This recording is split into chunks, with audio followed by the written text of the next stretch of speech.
Ngicala ke ngekuveta into lebalulekile kakhulu la ngithi uNkulunkulu usiphe titfo temtimba, wasipha tindlebe tabatimbili, wasipha umlomo wabamunye. Lokho wakwenda ngenhloso yokuthi sive kakhulu but sikhulume kancane, kuva kwethu kube double more than lokukhuluma. That is why encwadzini ya James 1:19 athi shesha kuva phuta kuphendvula.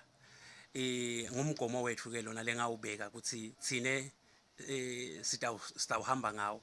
Ngiyakhumbutela nje ukuthi njengoba sinetindlebe letimbili asisebenzise more than umlomo, sikusebenzise kakhulu lokulalela.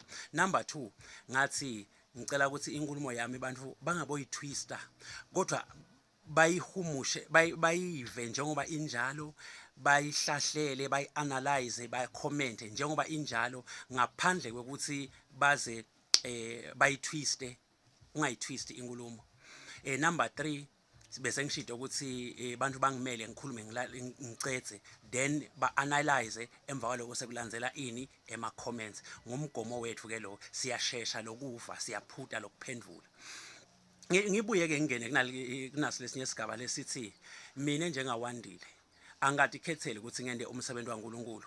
uNkulunkulu kusukela ekudalweni kwami kwaba unique nje, tinyenti tintfo empilweni yami leti unique.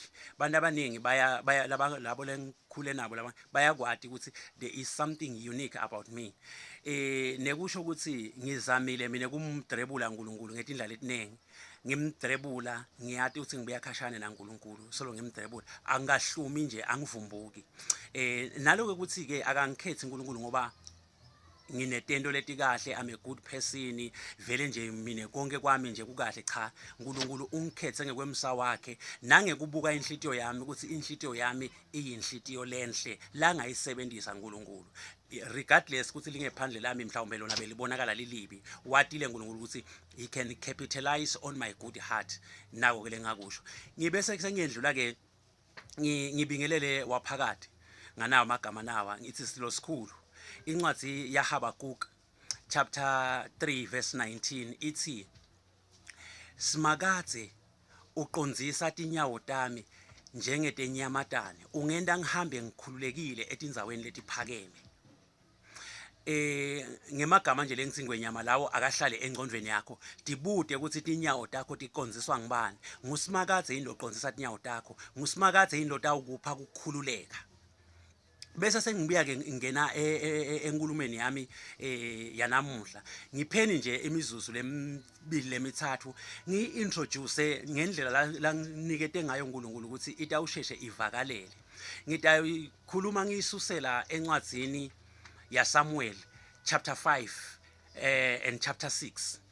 Lapho khona sikhuluma ngemphongolo wesivumelwane. Umphongolo lobe uthunjwe sive semaFilisti. Lithi ke iBhayibheli waqale wamikiswa eAshidodi. Mna ufika eAshidodi kunetinto latenda uNkulunkulu kubonakalisa emandla akhe. Number 1, liBhayibheli lisibonisa ukuthi wafike wafaka endlini lapho khona kunalesithixo sabo lebe basithemba lo uNkulunkulu wabo. Lebe bamthemba nalebe yatitshela ukuthi nguye lo uNkulunkulu banikete ivictory. Bathatha ke umphongolo wasimakadze bayobeka kule nangjani kule ndlu ya Dagon. Lithi ke iBhayibheli ekseni bathi nabafika bathola Dagon akhale phasi ngebuso, awile, akhothamile embi kwasimakadze. Bamvusa bambuyisela endzaweni yakhe. The following day bamkhanda futhi akhale phasi, washuphuka nenhloko, washuphuka nemikhono embi kwasimakadze. Lokho kwakusibonakalisa ukuthi the war was no longer physical but was spiritual. Beyiliwa uNkulunkulu ucobo lwakhe alwela ema-Israyeli. Waqala ngekulwa naNkulunkulu wemaFilisti, wamshuphula tandla, wamshuphula nenhloko. Ngusimakadze uyadilwela kude umIsrayeli lokhona lapho. Wendlula ke simakadze so ngoba somnqobile uNkulunkulu wabo, wabuya watolwa nalesive semaFilisti manje. Waqala ngesive sase-Ashidoni, sase-Ashidodi. Lithi iBhayibheli waveta emathumba, bamilwa ngemathumba, kwaba nekufa. Lithi liphunga lekufa lenyuka, bantu bathuthumela ngekufa. Bagcine babuthana bathi awusuke umphongolo uye eGadi. bawuthatha umphongolo bawumixe eGadi naseGadi kwaba ngisona leso kwavuka emathumba kwavuka kufa losinzile ekufeni obanjwe ngemathumba sive sahlangana futhi kwathiwa awuthuthwe awumikiswe Ekron lithi ke iBhayibheli wathi ungena nje Ekron bani bahlaba sililo bathi senifuna ukutosibulala awubuyele emuva lo mphongolo wasimakazi kwase kubitwa ke laba bonke iphathimandla netangoma tinyanga lapho kwathi awuhlala phansi kwathi awuphengulwa ukuthi kwendekeni sekwendekile ke konke kwavumelana ukuthi awubuyele emuva lo mphongolo wasimakazi kunendwe ke labayenda bathi party sayidzinga le proof ukuthi ngusimakazi yini lona lo lwako Lise iBhayibheli kwathatha tinkomati letimbili leti sanza kubeleka letinemathole tehlukaniswa nalamathole ato ahamba emathole ayovalelwa akhungwa avalelwa letinkabi asesetityaswa letingazange setike tityaso lijoke letingalati lijoke kwathiwa sitawubona la inkomo lengakati ke lijoke iyabhilita ibhekelena lena le njengana lishongololo lelincane lelibovu nawuthi uyalithinza lishimbilike but ethwesa ke lelijoke nase bathi ethwese lelijoko bathi bophela lencola lethwele lo mphongolo nato tonke tipho tasimakazi ngiyayijubela lenzaba kwathiwa ke start iyekela tithi ihambele ngekuthanza kwato ngekuhlushwa ngumbele titawufuna kubuyela ematfoleni ato nangabe kepha uma titawuconza eBhethi Shemesh matawuconza kaIsrayeli kusho ukuthi ngusimakazi lo wende lo lithi ke bathi iyekela davele tasuka dabhonsa tinkomo dakhihla sililo dagwaza indlela dabamba umgwaqo loshona eBhethi Shemesh dahamba kwaba sibonakaliso kwakhanya kwathi bha ukuthi ngusimakaze lona lobeke solo alwa ngiyapi ke nalamagama lawo ngitsithe ekuqaleni uqale walwa naNkulunkulu wamkhothamisa uNkulunkulu wema Israel wema Filisti wamkhothamisa Dagon kulwa simakaze uqobo lwakhe wabuya simakaze walwa yena manje walwa nema iFilisti yena uqobo lwakhe baka Israel abekude labakulwako bathi bayatilimela batendela whatever kulwa simakaze uqobo lwakhe ngithi ke maswati lamahle la sikhona khona ngusimakaze lotawulwa lembi ngusimakazi lofuna kulwa imbi eSwatini ngusimakazi lofuna kulungisa tinto emaswati akangamhlakanipheli isimakazi futhi akangamhambeli phambili because emaswati ahamba phambili simakazi utawukhwesha liBhayibheli lithi umholi uhamba phambili timvu tite ngemuva so emaswati angafuni ukuhambela simakazi phambili ngekuhamba phambili atawona ngithi ngwenyama ngicela lamagama lawo wanakisise ukuthi dakhona Dagoni enkulunkulu ngusimakaze lo wamkhothamisa ngusimakaze lo walwa wakhothamisa Dagoni wanake lamagama lawa ngeke ngikhulume lokunendi wanake lamagama lawa ngibuye ngithi esiveni ngusimakaze lo walwa nema iFilisti akusiyo ema-Israyeli kodwa ngusimakaze uqobo lwakhe lo walwa nemaFilisti bese ngiyangena ke ngithi la sikhona khona sitawukhuluma ngekuthi nathi letinto timbili emaswati afuna idemocracy ngithi mine uNkulunkulu kimi ungitshele ngekuthi emaswati adzinga ifreedom ngitohlukanisa ke ukuthi yini le freedom ne democracy ngitawuthi encwadzini yaMateyu chapter 8 verse 36 liBhayibheli lithi uthi Jesu uma indvodzana yemuntu imkhulula umuntu uba ngilokhululeke sibili uba free indeed ilanguage le freedom ilanguage yasezulwini ilanguage la understandako simakaze kodwa ilanguage ye democracy akayi understand simakaze lena ilanguage la understandako le freedom umenda abe ngilokhululeke sibili ngibuye ngithi ngala ku democracy liBhayibheli idemocracy liveta encwadzini eZaga 14 njengendlela lebonakala ilungile noma iyinhle emehlweni emuntu kodwa siphetho sayo sibi andlule athi Mateyu chapter 7 13 14 athi ke yena indlela lendlela lena yinhle yinkulu ingumbhodu ihanja nglabaningi ngekuyithanza kwabo kodwa siphetho sayo iphetha ekufeni indlela ye democracy leyo ngiyoke lenze ngifuna ukuhlukanisa namuhla simakaze ukhulume kimi ngendlela ngenzandvo yaNkulunkulu ukuthi emaswati akende insandvo yaNkulunkulu uNkulunkulu utawapha inkululeko lephelele i-freedom, inkululeko lephelele. Akana wapha i-democracy, Smakathi akayati i-democracy. Ngitayibekisa futhi lento lena ngiyibekise njengekulalana, i-sex. Ngitawuthi i-freedom ifana ne-sex emkhathini wemfati nendvodza labashadile. Bese kuthi ngalapha i-democracy i-sex emkhathini webantu lababili labangakathathani, mhlambe elijaha nentombi or whatsoever, kodwa abantu lababili labangathathani. Lenvo lena yinvo yinye, maybe even the excitement is the same, but the difference is that ngala ku-sex with a wife kune blessing, kanti ngalapha kude i-blessing. That's the greatest difference. So in life, whatever you are doing, kufanele ufune i-blessing yaSmakathi. Nakude i-blessing, lento leyo itakubangela lukhwekhwe. Ngiyethemba kuyevakala. Ngibese ngenda ema-diagrams ke kuzama ku-illustrator lento le ngikhulumako. Ngitanibonisa nanga ema-diagram naye. Le diagram lena ngiyende ngathi latulu la. Ngitsite i-old eSwatini. Noma ke i-Egypt ngilokugqilateka la kakhuluma ngako eMaswati. Ngathi eMaswati ke manje la khona in preparation to move out, to come out, to go out. Ngathi ke tinibili letindlela letita la eMaswati afuna la kuta la ku New Swaziland, nang New Swaziland. Then the roots are two. Kuna na indlela nayi, indlela yaSmakathi ye-freedom. Le ndlela lena indlela ya 11 days. NguSmakathi lolo yilwako, nguSmakathi lolo hamba phambili. Indlela ya 11 days le. Bese kuthi ngoba lapha kulwa Smakathi, ngule ndlela ngiloku la kwende kumaFilisti alwe na Dagoni. Smakathi nguyelo lwako. Aphinze afake nesifo, afake tishayo letihlukahlukene kulabaholi bemaFilisti. Kanzi ngala endleleni yedemocracy akusuye Smakathi lolo lwako, ngulesive lelestilwelako, kulwa lesive ngala sithi sona sinetikhwepha sinemandla sitawutilwela. Le ndlela lena ke ine power strike number 1 kona lamkhathini walesive kutawuvela i-power strike number 1 of which iyabonakala. Number 2, le ndlela lena ngulesive lestilwelako njengoba sengishito. Le ndlela lena it's a very very long route, indlela yaseKhadeshi. Ngila khona abantu batawufa khona ngoba kule ndlela lena naSmakathi utawubemelela labantu, utawumelelana nalabantu, shothi utawu-opposa, utawulwa nalabantu, because kunyendi lokungamhloniphi iSmakathi la, kunyendi lokungamesabi iSmakathi lokwendeka la. Ngiko ngiyichazile lento ngathi ehlane labantu uNkulunkulu yize abakhipha eGibhithe but akabafikisana eKenani, just because kwakude le glory, kwakude lo lujumo lwaNkulunkulu. Wathi uNkulunkulu ngiyaphi nalesive lesi eKenani, sive lesingangihloniphi, wasibulala ehlane. Ngishito ngathi wavula umhlaba ehlane wabangcwaba abaphila, wabuya labanye wabokhela ngesihogo khona le ehlane, sabalanza amanywala isihogo sabamixa esihogweni,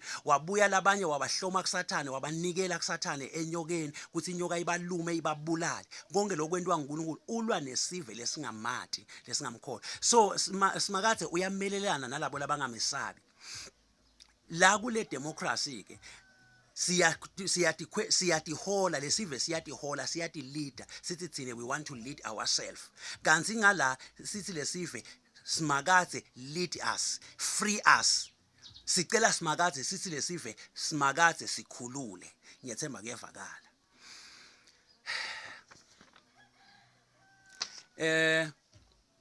Ngibuye ku diagram number 2.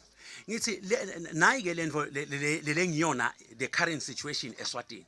Ngibeke lapha ngabeka la etulu ngithe kune power. Le power lena irepresentwe inkosi, inkosi lemelele ipower eSwatini. Ngathi ngephase power kunesihlalo sebukhosi bese kuba nemali. Doti imbili letinto leto ngileti ivikelwe inkosi. Inkosi ivikele imali yavikela nesihlalo sebukhosi. Ngathi ngaphasi kwakhona kubese kuba nandvunankulu. Ndvunankulu lo accountable enkosini, lo accountable enkosini. Ndvunankulu lo phinze abe yi-head of government. Ngaphasi kwandvunankulu bese kuba nahulumende wesive seMaswati. Ngaphasi kwahulumende bese kuba nesive seMaswati. Ngidawugcila kakhudlana la kulo ndvunankulu, ngidawuthi lo ndvunankulu lona kwanyalo uactor as a shock absorber. Yonke ipressure lekhamuka enkosini lebheke kuhulumende nasesiveni ifikela kundvunankulu ayi-shock absorbe, ayi-neutralize, ayehlise. Nalokho nepressure lechamuka eMaswatini ibheke kuhulumende nalebheke enkosini ifikela kundvunankulu, because ndvunankulu is the middleman. Ndvunankulu umahlale esangweni wenkosi afike ayineutralize leyo pressure leyo whatsoever kuye enkosini sekuneutral sekwehlisiwe emandla. Alright, asiphume ke kule diagram lena singene ku last diagram number 3 leso ngidemonstrate ngayo. Naku ke latha yakufuna eMaswati ngibeke la in black, ngabeka the power the power lemelelwe inkosi ne throne in black. Losho ukuthi it's now secluded, it's isolated, let me use that word, say isolated. Ngase ngibuya ngibeka ndvunankulu ngabeka hulumende, ngabeka sive seMaswati la, ngabeka ipower la on the side and money. Ngase ngithi eMaswati athi manje lo ndvunankulu I mean hulumende siyatikhethela. That's number 1. Number 2, emandla sesiwabeka kundvunankulu. What does that mean? It means lenkosi seyide emandla automatically lo ndvunankulu senguye akasasuye umholi wahulumende kodwa sengumholi welive, akasekho accountable enkosini kodwa accountable esiveni, emandla sekakuye akasekho enkosini. What does that mean? It means the king now is isolated. The king is as good as it's not existing, if it's it really is not existing. Kusho lokho ke lokho. Then ke nanga ke lama complications aletinto letimbili. Number 1, inkosi itawukulwa lokho. Ngikhuluma into lengitibonile ngekwesimoya. Inkosi iyakudefenda lokho ngetandla tayo tonke, ngemandla ayo onke ukuthi igcine solo ikhona embusweni ingasuki, because it's protecting power and money. Loku umsebenzi wema head of states all over the world. Itawukulwela ngemandla ayo onke. Ngalesikhathi ikulwela lokho, ngilekhathi ke seqhamuka lokulwa nekufa kwaseSwatini, bantu sebayafa sebayabulalana. Kubangwa ini? Kubangwa the power, kubangwa le mali. Kanti ngala ku freedom, le freedom ledla letawendeka ngayo, noma ngabe kuthiwa inkosi inengane kwani, ngeke ibe nengane embi kwaSimakathe, especially because iSimakathe angisho ningangivikapi labanyeni bayazama ukungitshela indzaba lengingenelani. Mina ngikhuluma tasezulwini, ingako ngisensitive nasekukhulumeni kwami, angihlamba lati muntu, angijuli purposely because ngiyayisensitize nale nkulumo yami. Ngeke nje ngisuke lapha ngithi wena abantu awukholwa, wena ukhondwa bonkulunkulu bani njengoba labanye bangifunda emagama bangitshela ngabonkulunkulu betincwala. Angifuni ukungena kuko lokho purposely because mina ngifuna ukudeliver imessage yaSimakathe. uNkulunkulu la tawukwenda utawushaya lo nkulunkulu. Uma kunankulunkulu lokhondwako ngaphandle kwakhe utawuqala ngaye ashaye yena. Lokho kutawenda ukuthi ngisho noma ngabe inkosi ayifuni kusangluka itawusangluka. Lento lena iyathanza ayithanzi, itawusangluka nenkosi ibone ukuthi sengingqunu manje kufanele ngilalele inzandvo yaSimakathe. Ngiyathemba kuyevakala. Lembi nayinikela kuSimakathe. Simakathe uyakwati kushaya itarget iSimakathe. Itarget yaSimakathe yokuqala utawushaya uNkulunkulu. Nangabe kunankulunkulu lokhona, angisho ukuthi ukhona. Ngiyayimbathisa yami inkulumo because angikhulumi nemnikati wendzaba kodwa ngikhuluma nesifo. Ngitawuthi eMaswati ke akayithanze ke lendlela lena ye freedom ngoba akulwiwona kodwa kulwa Simakathe. eMaswati kwawo kuphendvuka afune Simakathe, ahlale esandleni elinyaweni laSimakathe, angaphendvuka nje afune Simakathe, ahlale kuSimakathe. Imbi ayicedzile eMaswati, ayilwile asacedzile. Kwawo kudumisa Simakathe, kuthatha nje lidumo alinikete Simakathe. Wonke ke lo munye umsebenzi sewendiwa nguSimakathe. Ihamba kanjalo ke lento, icala lapho iphelela lapho. Lokho ukuthi ke imbi iliwa kanjani seyitawulwa nguSimakathe. nguSimakathe lo tawushaya noma ngangibani uNkulunkulu lokhona eSwatini lokhondwako ngaphandle kwaSimakathe. Simakathe umsebenzi wakhe kumshaya lo uNkulunkulu loyo, endlule eSimakathe ashaye labo labakhonda loyo uNkulunkulu loyo. Emagama lamanye lengifuna kunitshela ona lathi uNkulunkulu ngiwachaza. Maswati ningayilangadeleli imbi, ningayilangadeleli icitha ingadi, ningabi neliphukuphuku lengadi, nitawufa. Simakathe uthe nginikhumbude umlandvo kafishane bengingekho nami ngeminyaka yema7 yabo 1780. Leyo minyaka leyo yasemuva live laseSwatini la graduate endlaleni letinkulu boMadlathule layema lathi nsi. Kuleyo minyaka leyo inkosi Bhunu inkosi Ndvungunye yashaywa litulu yafa yakhothama. Kwabekwa inkosi Somhlolo ngenxa yaleso sendo leso usobhuza wekuqala somhlolo.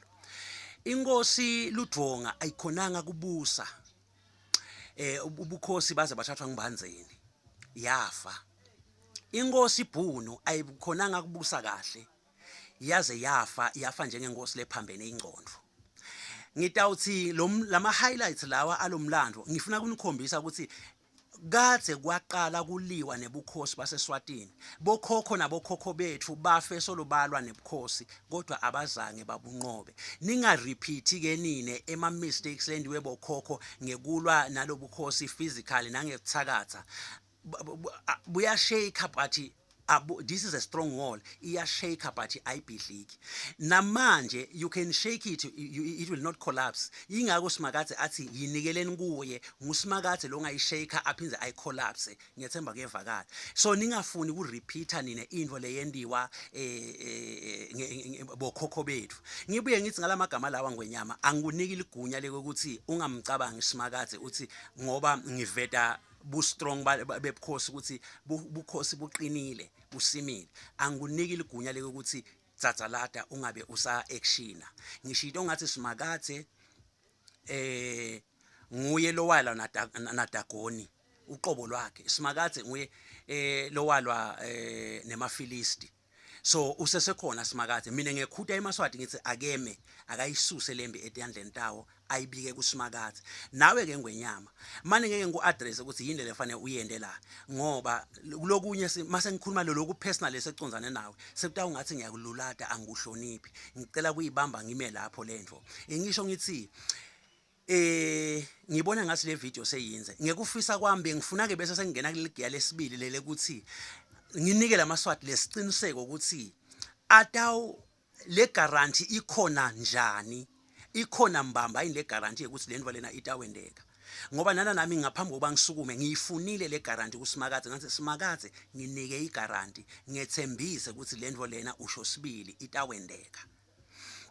Sengishito njalo ngithi ngiyakubona le video ukuthi yinze kungcono ngime la ngitawubese sengiyabuya ke sengifaka ivideo le sengiyithatha kule lapho sengikhuluma strictly ngale guarantee because ngicabanga ukuthi kumqoka kakhulu ukuthi ngicale ngendlela abantu ukuthi ba understand lokho ukuthi le purpose la siyakhona siyapi. Ngiyethemba kuyevakala. Inkosi nibusise eMaswatini salalele. Inkosi ibe nani muhle Simakade. Amen. Dadai.